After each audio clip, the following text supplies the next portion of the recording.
And so there's a proposition here, and the proposition is, if you actually want something, you can have it.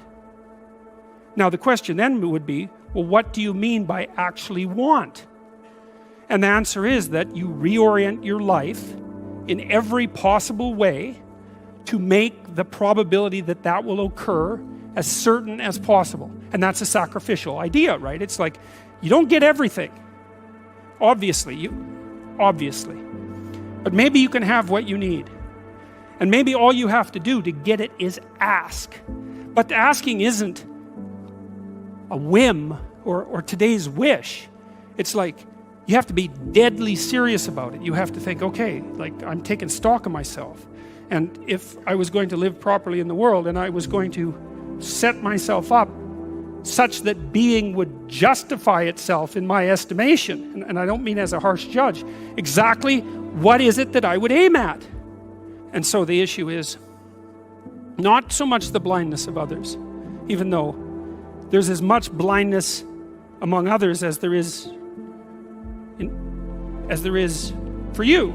But the issue here, the advice here, the description here is, you should be concerned about what's interfering with your own vision first. And you should leave other people the hell alone in relationship to that. And so if your mode of being in the world is, if you would just act better, things would improve for me, or if you identify the evil and the catastrophe as something that's outside, that someone else needs to fix, or that someone else is responsible for, then you're not going to fix that. And you're going to remain blind to the things that you're doing and not doing that make things not go well.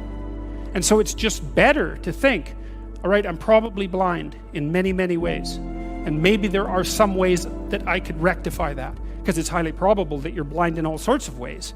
I mean, in fact, it's virtually certain. And so it's just more useful to think, how is it that I'm wrong in this situation? I'll tell you something that I learned to do when I was arguing with my wife, which happened quite frequently, because when you actually communicate with people, you find out that there's many things that you don't agree on.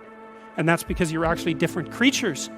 And so if you're actually going to have a truthful conversation, then you're going to find out that you don't see things the same way.